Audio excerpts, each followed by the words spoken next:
Assalamualaikum warahmatullahi wabarakatuh. Ketemu lagi rekanan sepuh sama saya Spin Bass dan sebelah saya Kiseno Haji. Malam ini kebetulan saya lagi biasa berkunjung ke rumah Kiseno. Sekarang kita buka ya malam ini. Malam apa sih sekarang? Malam Kamis apa? Malam Rabu juga tahu. Lupa saya. Di acara Bincang Arum Sepuh ini kita mau membahas tentang penelusuran mau Bodas Pajajaran ya, yang sebelumnya atau yang kemarin atau sebelumnya. Nanti mungkin diperjelas oleh Kiseno di acara Bincang Arum Sepuh ini. Baik. Assalamualaikum Kiseno. Waalaikumsalam warahmatullahi wabarakatuh. Aduh, ini mau ngomongin penelusuran nih yang kemarin-kemarin Ki. Insya Allah siap. Seru banget, seru. Nah, ini apa namanya ya? Kalau penelusuran gitu memang direncanakan itu kadang mungkin sih jadwalnya itu memang sudah ditentukan atau kira-kira apa ya, mendadak atau seperti apa gitu kalau selama penelusuran mau Bodas Pajajaran itu.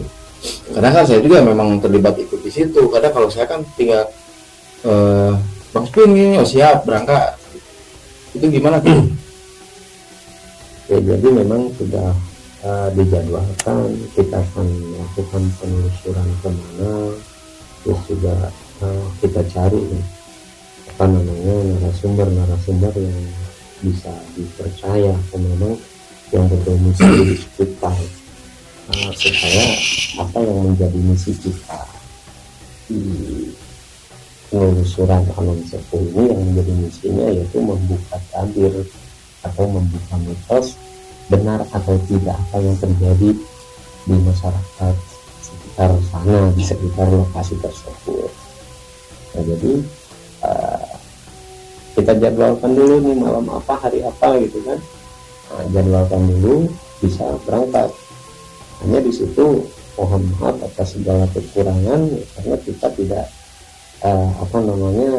tidak ada kalian harus seperti ini tidak ada. Jadi memang ya begitu adanya lah, begini adanya. Berarti sih kalau kita udah mau mulai jadwal penelusuran seperti sebelumnya atau seperti biasanya itu dari pihak si lokasi gitu. Pihak si lokasinya seperti yang saya katakan tadi itu, untuk narasumber itu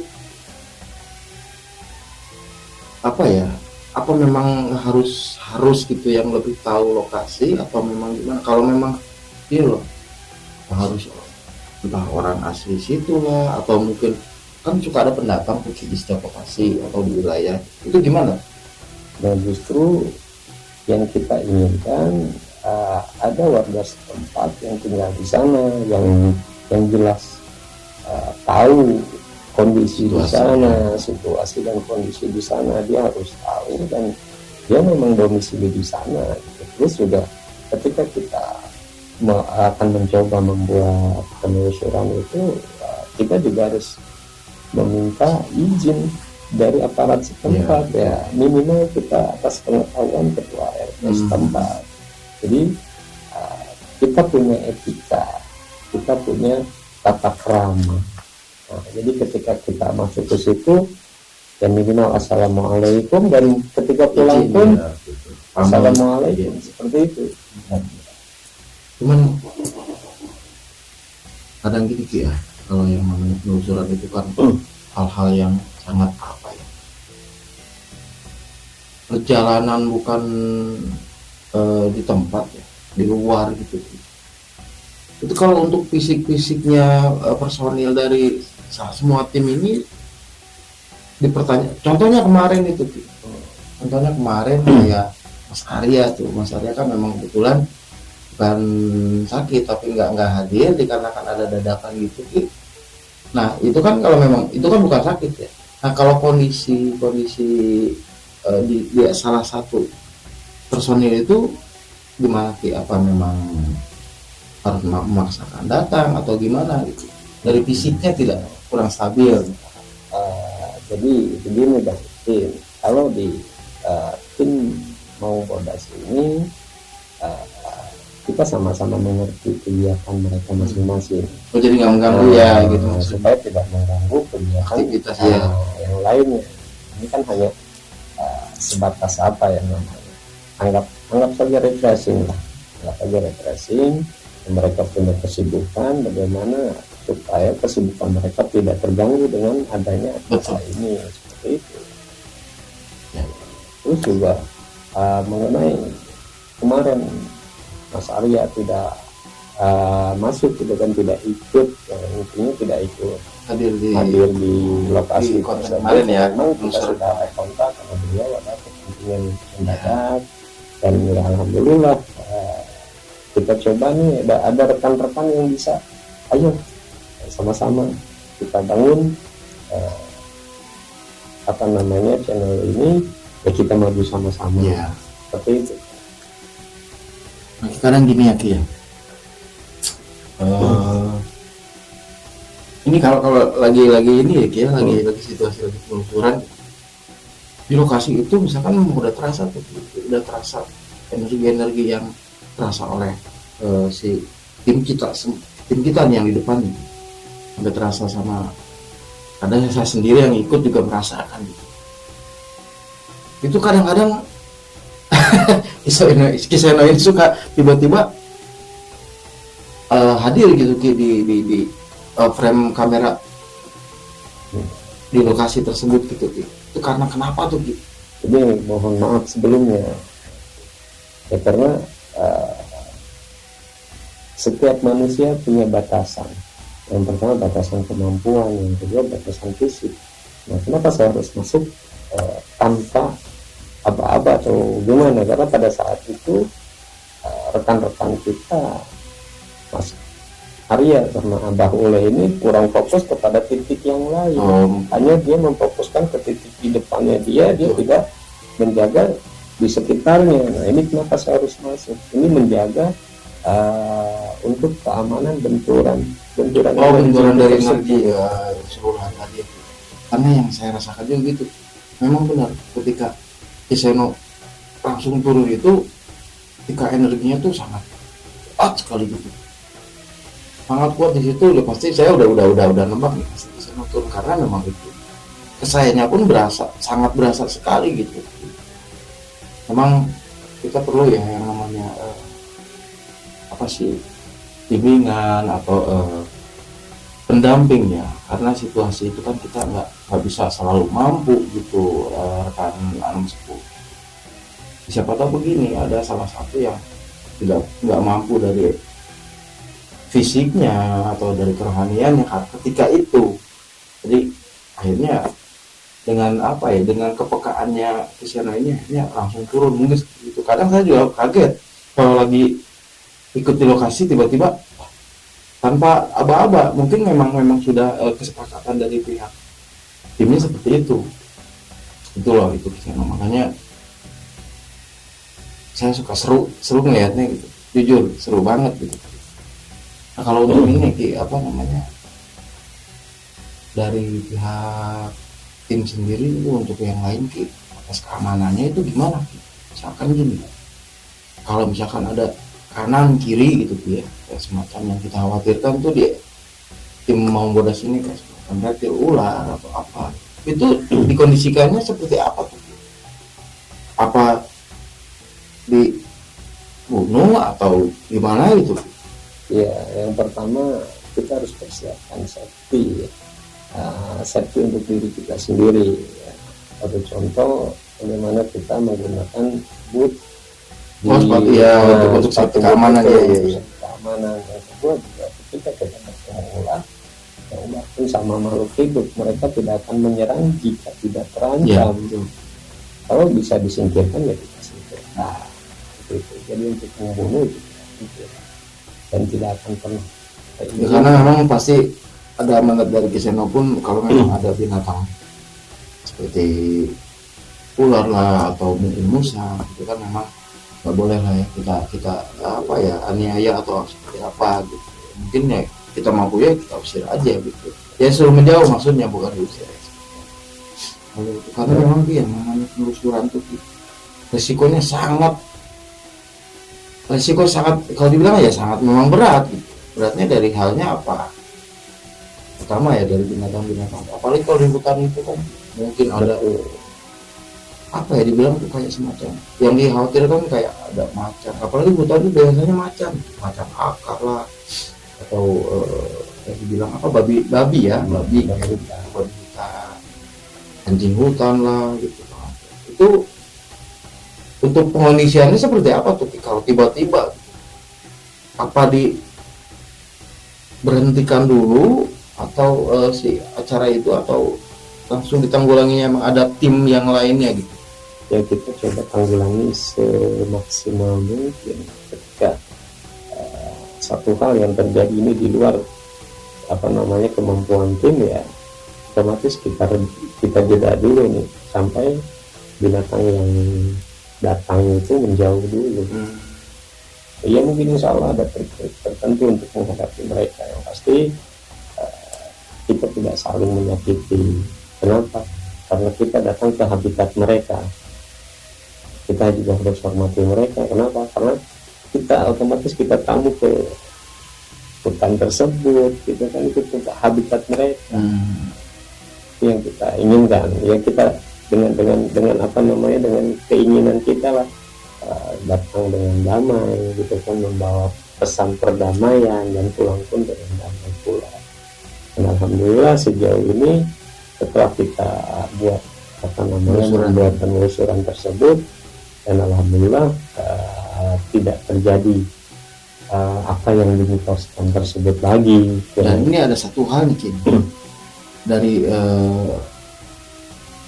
penonton atau viewer di Anom Sepuh ini, atau kadang lewat WhatsApp lah gitu, suka ada mempertanyakan kok nggak ada penampakan atau jarang ya yang kami lihat atau kita lihat. Sebetulnya kalau untuk penampakan itu sendiri ya kita nggak menyinggung pihak yang lain ya, dalam arti ini untuk menjawab pertanyaan dari kalau dibilang bukan netizen ya, viewer lah, penonton lah gitu. Itu seperti apa ya hal yang apa mesti penampakannya itu ditampakkan atau gimana, sedangkan memang hanya dari konten awal belum ada penampakan yang betul-betul bisa langsung berinteraksi dengan kasat mata gitu. Betul, justru gini, kenapa makhluk tersebut tidak bisa nampak ke layar gitu kan? Nah, karena memang amat sangat sulit untuk menampakkan makhluk tersebut, sekalipun mata batin kita melihat, kamera ini belum tentu melihat, belum tentu bisa tertangkap oleh kamera.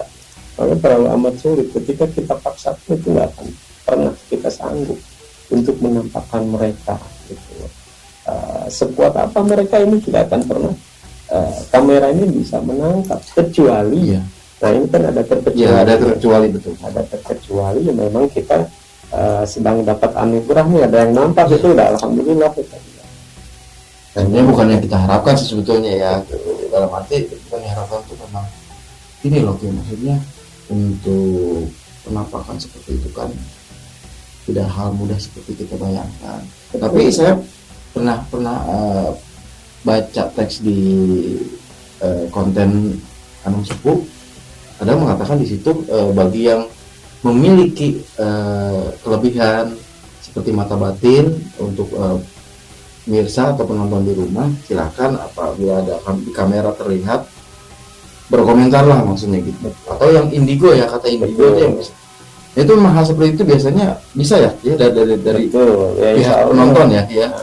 Insya Allah ketika di video kita lihat sendiri, kalau memang si orang tersebut memiliki indera keenam atau memang indigo, dia akan mampu melihat. Jadi yang bisa membuktikan hasil penelusuran kita itu orang-orang yang memiliki indera keenam atau mata batin yang memang tulus kepada alam mereka seperti itu. Nah, hanya karena keterbatasan kami hanya keterbatasan kemampuan kami, kita tidak bisa menampakkan wujud asli mereka di depan kamera. Itu sangat mustahil bagi kita. Apa mungkin seperti ini Ki, dalam arti kan memang kita kan saling berdampingan ya,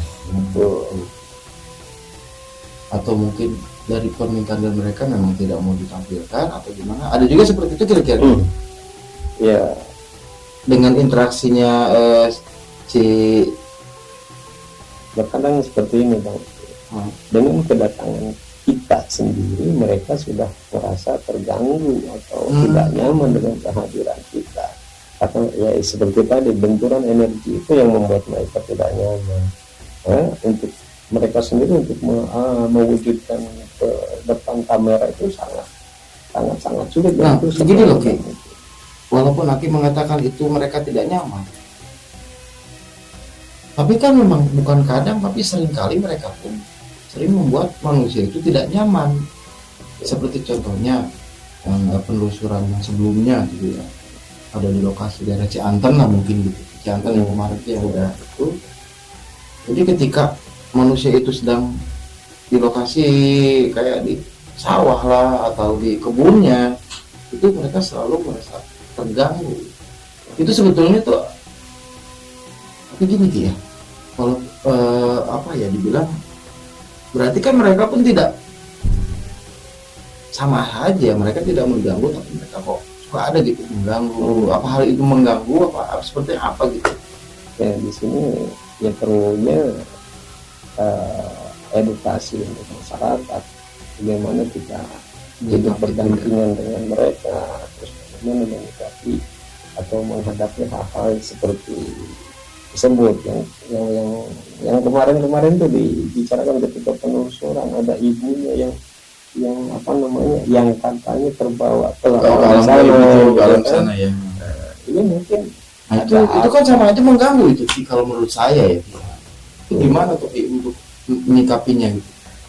Makanya setelah kita mendengar itu penuturan narasumber, kita investigasi ini benar atau tidak mereka membawa atau ini. Kalau mereka benar membawa, ini bukan hak mereka untuk membawa manusia, sekalipun mereka senang dengan manusia itu, dan itu bukan hak mereka untuk membawa. Ketika ke sana, ketika kita penelusuran di lokasi tersebut, saya selalu katakan, kita punya etika, kita punya tata krama, datang assalamualaikum, pulang assalamualaikum. Misi kita membawa perdamaian. Nah, alangkah indahnya ketika mereka di alam mereka dengan dimensi alam kita, sekalipun berdampingan, sekalipun satu dunia hanya beda dimensi, ini akan berkesinambungan, maksudnya selaras lah, dengan tidak saling mengganggu. Memang tugas mereka ini menggoda manusia sebetulnya ya. Ada tugas yang lebih utama antara manusia dan jin ini hanya untuk menyembah Allah. Ketika kita datang ke sana, makhluk tersebut belum memahami tentang agama, diberikan pemahaman agama, masukkan ke dalam Islam itu lebih. Karena kalau untuk hal ini saya pribadi nih pernah mengalami saya ingat waktu itu, ini saya potong sedikit ya, mohon maaf ya Bapak itu, ini saya menceritakan hal yang sama yang dirasakan seorang ibu itu ya gitu. Kalau saya gini, memang cerita dari temen ketika waktu itu saya pernah ini sedikit cerita, mohon maaf ya, itu langsung di lokasi. Jadi saya tuh di alam sadar saya tuh, saya seperti dibawa sama sosok yang di alam sana, yang membuktikannya teman-teman saya satu kemah lihat saya kayak seperti orang aneh gitu. Sedangkan saya merasa memang ada yang membawa saya itu pengalaman. Mungkin kalau hanya yang ibu itu kan posisinya ada di rumah ya, tapi katanya berasa di bawah itu bukan si ibunya ke sana kan, bukan ya. Kalau saya sih memang jelas fisiknya saya pun terbawa gitu. Itu ingat waktu saya masih SMA itu dulu. Kalau yang apa yang narasumber ucapkan itu sebelum ini kan saya ngobrol dulu ini kan dengan narasumber itu asbab tidak akan mungkin terjadi akibat sebelum ada asbabnya. Nah penyebabnya ini apa sampai beliau ini diambil lah seperti itu kan, diambil oleh mereka gitu. Ini penyebabnya dulu yang harus kita cari gitu.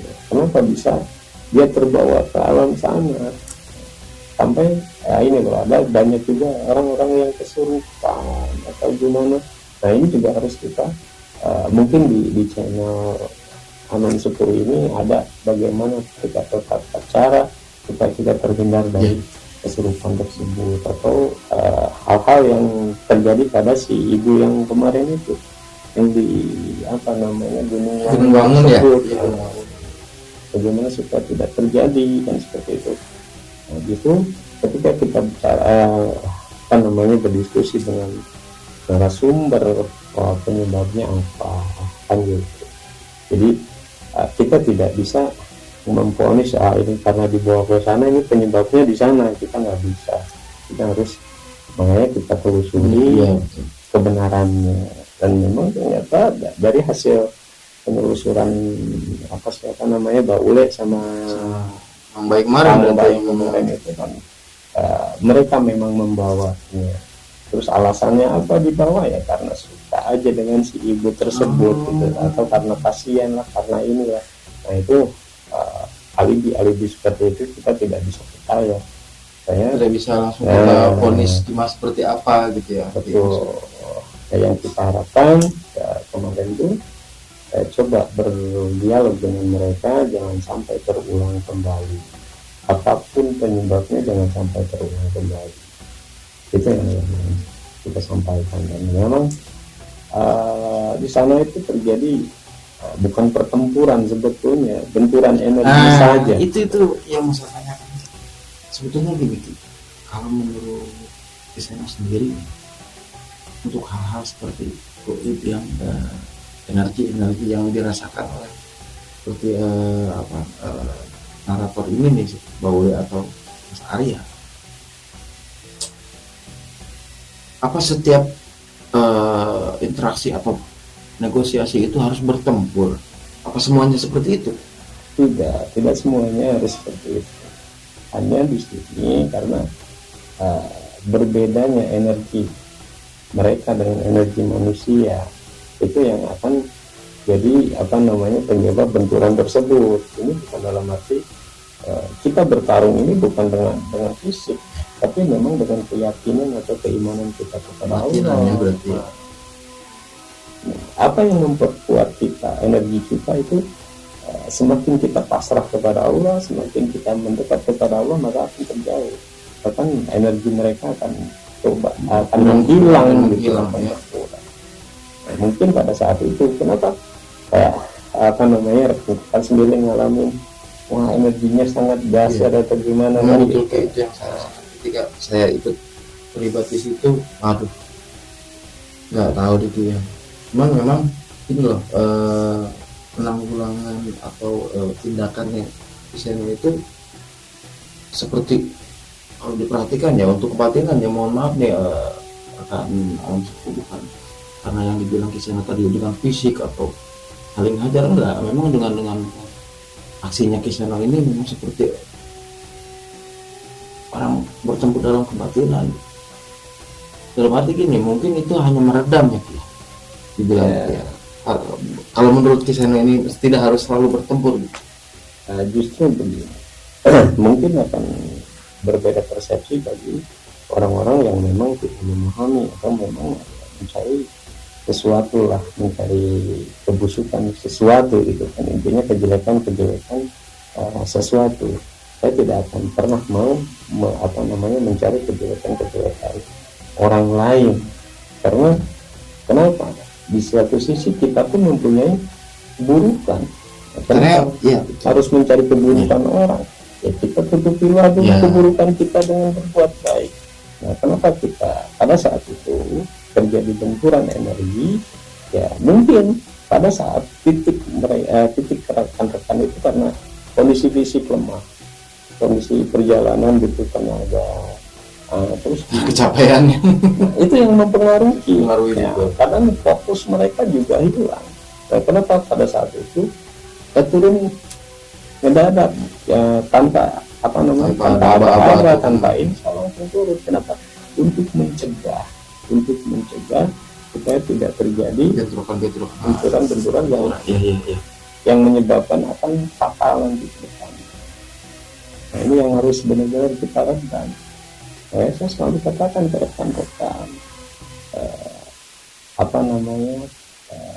pasanglah benteng keimanan mereka dengan apa? Dengan mendekatkan diri kepada Allah. Nah, ini yang saya salutkan sama Imam Bodas Pajajaran ini, ternyata visi atau misinya tuh memang bukan mau mengusir mereka kan, atau memusnahkan mereka dari lokasi kediaman mereka tersebut ya.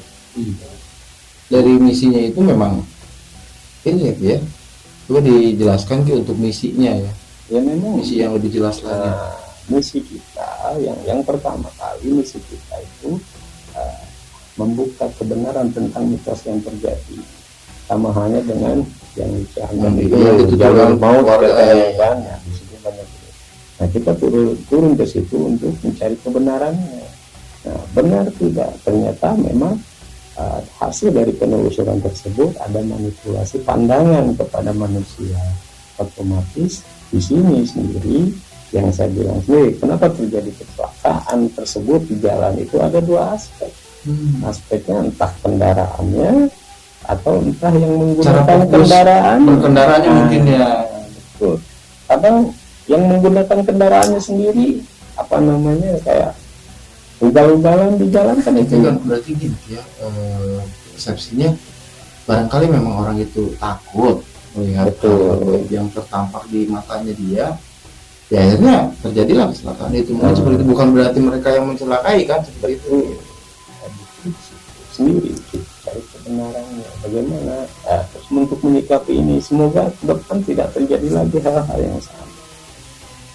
Itu kayak otomatis kita ajaklah perdamaian, bagaimana cara mendamaikan mereka.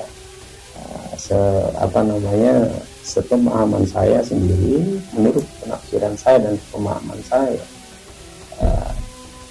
kita akan merasa indah, kita akan merasa tenang, indah, damai dengan masuk ke dalam satu ajaran agama. Dan agama yang diyakininya apa?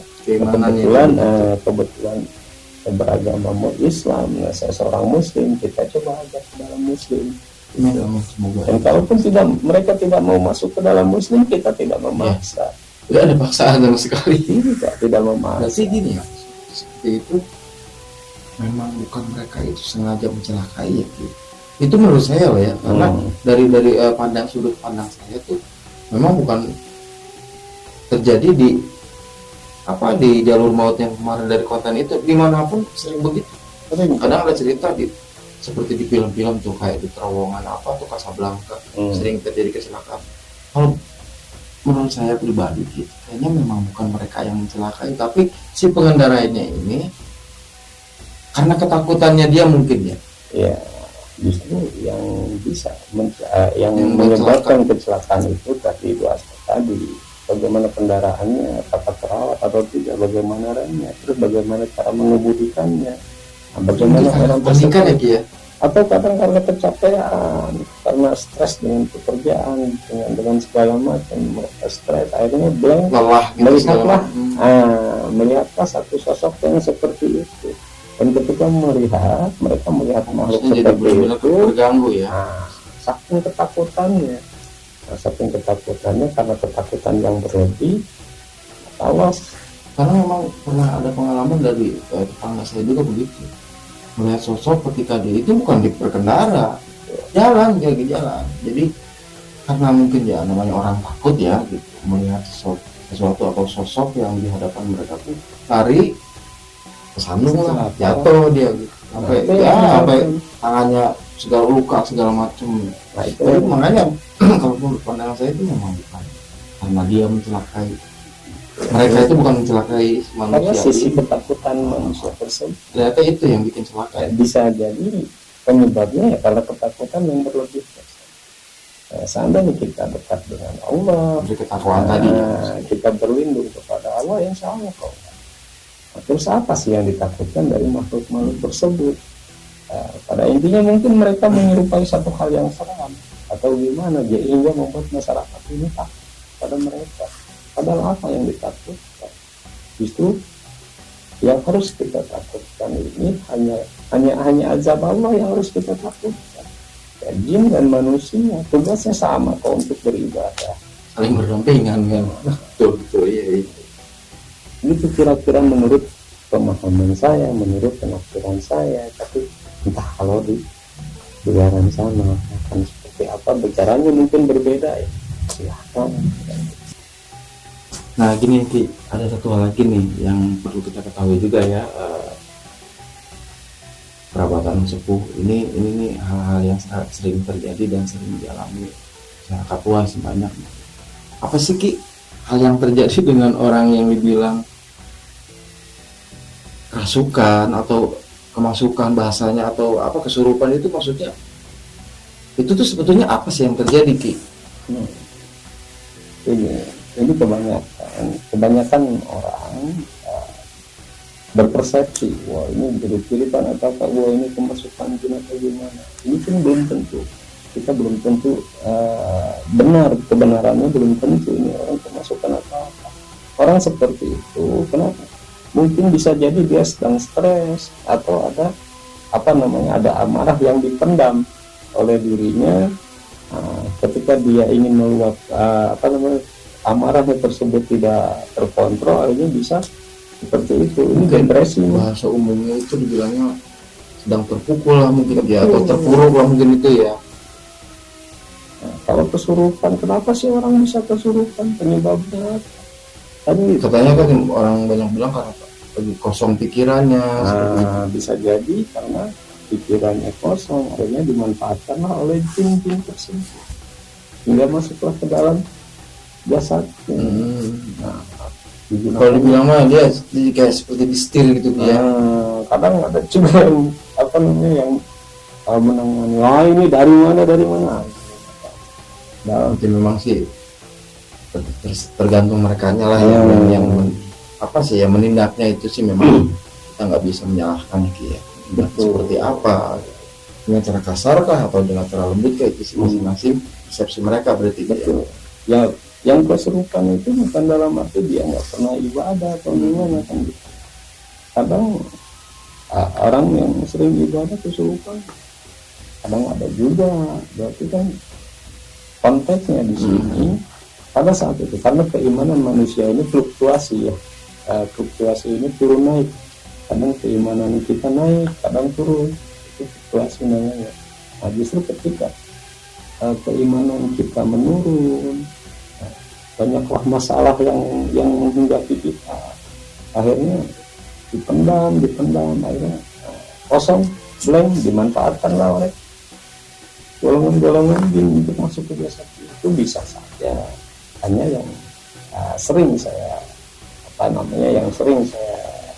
dapat kabar atau orang minta bantuan kayak kesurupan, itu hanya depresi saja. Depresi ya, bahasanya depresi, betul. Dia kayak kadang sih cerita kalau sudut pandang saya juga kadang sering saya mengalami seperti itu. Kalau menurut medis, mohon maaf ya, dari kedokteran lah. Nah itu kan masing-masing persepsi dari kebatinan atau dari medis gitu ya. Kalau medis mengatakan dan menuturkan seperti itu, biasanya ketika hal seperti itu terjadi sama seseorang ini, ternyata memang sarafnya sedang terganggu. Betul apa enggak menurut Aki sendiri kalau dalam hal medis nih, menurut saya ini gimana? Apa gini, mohon maaf sebentar saya potong. Jadi ketika medisnya terganggu atau sarafnya terganggu, itu tadi mungkin dimanfaatkan itu mungkin Ki ya. Untuk hal goib seperti yang dikatakan di sana tadi, apa gimana seperti apa? Ini juga ada metode baru, bukan metode baru kasus baru yang saya temukan gitu kan, dimana anak ini baik, gitu kan. Anak ini baik, dia orang tuanya menganggap anak ini soleh, hingga terjadilah musibah yang diterima oleh dia, si anak tersebut ini sampai memberontak kepada orang tuanya, sampai karena mungkin keilmuannya tinggi gitu kan, digoda, diganggu oleh jin dengan mengaku inilah, mengaku itulah. Kadang karena saya tanya kepada orang tuanya apa penyebabnya, dan dia awalnya ngerasa sakit hati oleh seseorang lagi mana gitu. Dari unsur sakit hatinya ini akhirnya dipendam lah gitu kan amarahnya tersebut. Saya pernah terjadilah seperti itu. Pernah juga nih, ada hal lucu nih ya. Teman saya nih cerita, saya lagi minum di cerita tempat ini. Itu anak tiba-tiba berdiri dari tidurnya nih, berdiri. Nah, tiba-tiba dia itu langsung kayak seperti ngobrol, suruh buka pintu segala macam. Saya pikir dia lagi kesukaan. Ternyata hanya apa ngigo. Nah itu pasti beda ya di persepsi ngigo dengan itu, tapi semacam kayak seperti orang linglung gitu. Tapi biasanya kalau ngigo itu kan alam sadar kan, itu sebetulnya dia antara sadar dan tidak, sedang tidur. Bukan berarti ada hal goib ya, bukan ya berarti ya. Kalau itu memang alami ya. Ya kadang gini, ini banyak persepsi masyarakat di luaran sana ya, yang mengenai hal-hal mistis seperti itu, nanti dikait-kaitkan pula dengan hal-hal yang mistis. Padahal tugas mereka bukan menakuti, tugas mereka itu bukan menakuti, tapi menggoda manusia. Untuk memang kata-katanya beda, menakut-nakuti dengan menggoda, memang betul. Ya, terus apa yang harus ditakutkan dari mereka? Yang namanya menggoda itu memang harus kitanya tahan uji dari godaan itu kan maksudnya. Betul, ya memang tugas mereka menggoda keimanan anak Adam itu kan, gitu. Supaya apa? Supaya ikutlah bersama mereka nanti di neraka. Ini mungkin sama, ada yang katanya jin Islam, ada yang jin kafir, juga sama lah seperti manusia, ada baik ada buruk. Ya, ada sama kayak penuturan kemarin itu dari warga yang terbaru nih, konten alam sepuh yang terbaru nih. Jadi si ibunya ini ketika datang ke alam sana, dia tuh melihat ada makhluk yang kayak terampak perutnya buncit kayak gitu. Berarti memang sama ya sebetulnya di halayak umumnya manusia pun sama, ada yang gendut juga perutnya sama aja. Berarti memang saling berdampingan sebetulnya ya.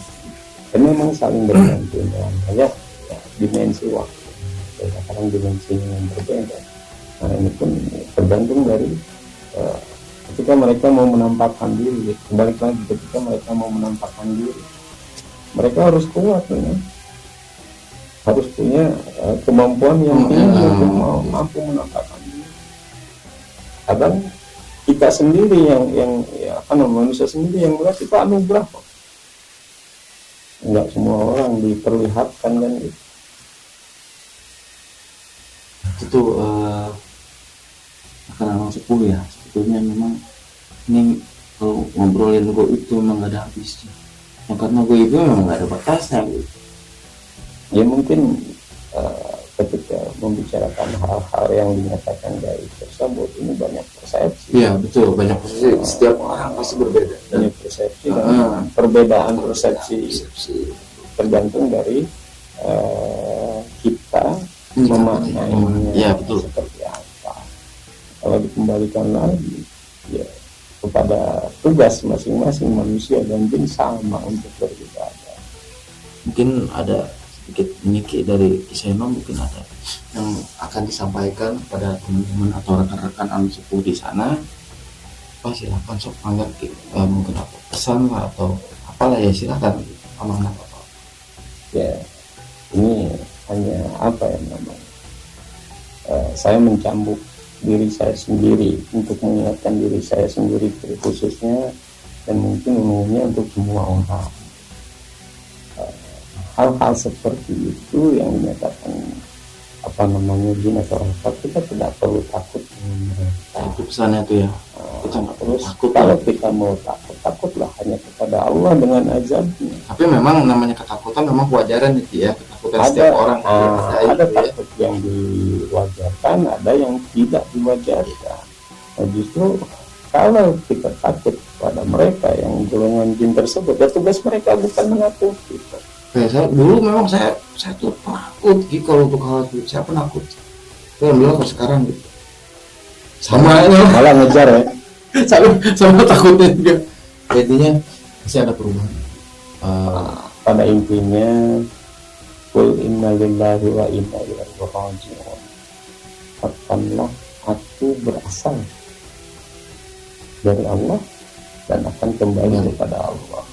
Justru ketika kita mempunyai keimanan yang hak, keimanan yang benar, keimanan yang kuat, tidak ada makhluk yang bisa menggoda kita.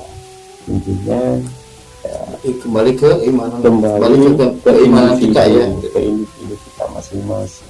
Pada saat itu, apakah keimanan kita semakin bertambah, semakin hari semakin bertambah, atau semakin hari semakin buruk? Merugilah orang-orang yang keimanannya semakin hari semakin memburuk. Kurang ya. Menurut saya sendiri, kalau keimanan kita hanya start saja segini, misalkan ukurannya segini, start kita segini, semakin hari start segini, itu sangat rugi bagi kita. Itu keimanan kita harus bertambah kepada Allah. Mungkin ada lagi gitu yang mau disampaikan gitu dan sepuh masalah atau Ya, kita butuh dukungan mereka. itu pasti sangat pasti dukungan dari semangat semua mereka. saudara apa dulur-dulur anom sepuh, saudari anom sepuh atau pendekat anom sepuh itu sangat itu sekali support dan dukungannya atau doa-doanya supaya kita tuh semakin tambah ada berkahnya, saling kita menjadi berkah ya dari Allah Subhanahu Wa Taala. Yang pasti sarang heo semua sarang heo followers yang nonton sarang heo. Itulah pesan-pesan yang disampaikan oleh Aiki Seno Aji buat saudara atau sadulur anu sepuh ya gitu. Karena memang kita tuh sebagai manusia memang harus selalu mempertebal keimanan, ketakwaan diri kepada Allah Subhanahu Wa Taala supaya kita tidak mudah digoda oleh hal-hal yang kita bahas tadi. Paling mungkin hanya itu aja Ki ya, kita mau tutup acaranya Ki ya. Silakan. Pembahasan ini sangat manfaat bagi saya gitu ya, jujur aja. Karena memang apa ya, hal-hal seperti itu memang sering kita alami setiap harinya. Paling itu aja ya, sadulur anak sepuh yang bisa saya sampaikan atau dari acara bincang anak sepuh ini. Kita undur diri, saya Spinbas dan saya Seno Aji pamit ya. Assalamualaikum warahmatullahi wabarakatuh.